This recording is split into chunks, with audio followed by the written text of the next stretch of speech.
சிம்பிளாக ஒரு தக்காளி சாதம் வாங்க எப்படி செய்யலாம்னு சொல்லி பார்ப்போம். ஒரு 6 பழம் தக்காளி பழம் வந்து கட் பண்ணி வச்சுருக்கு. ஒரு 3 வெங்காயம் கட் பண்ணியிருக்கு. பொடியாக நறுக்கின பூண்டு, ஒரு 3 பச்சை மிளகாய், இஞ்சி துருவல் கொஞ்சம், கொஞ்சமாக கருவேப்பிலை. ஆயில் ஊற்றிக்கலாம்.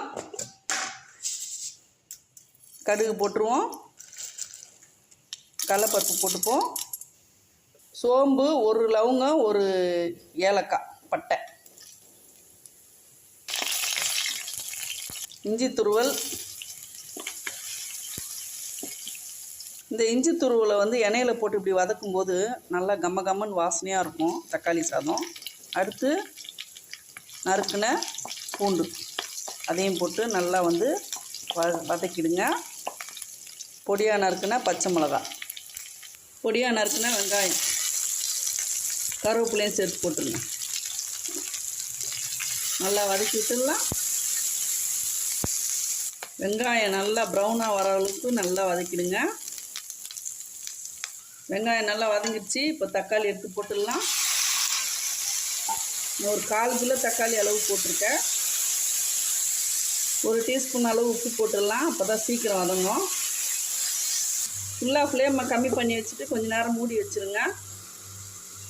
வதங்கிருச்சா பார்ப்போம். நல்லா வதங்கிருச்சுங்க. சிம்லேயே வச்சு வதக்கினா தான் நல்லா ஜூஸியாக இருக்கும். இப்போ மிளகாத்தூள் போட்டுடலாம். 1/2 டீஸ்பூன் கார மிளகாத்தூள், 1 டீஸ்பூன் மல்லித்தூள். நல்லா வதக்கி விட்ருங்க. அப்படியே நல்லா வதங்கட்டும். ஒரு 5 நிமிஷம் கழித்து பார்ப்போம்.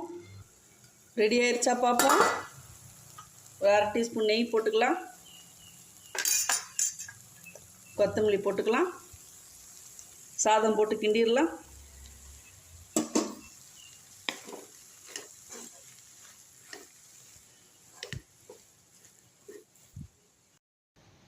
அவ்வளோதான், தக்காளி சாதம் ரெடி. இதே ஸ்டைலில் நீங்களும் ஒரு முறை ட்ரை பண்ணி பாருங்கள். ரொம்பவே சூப்பராக இருக்கும்.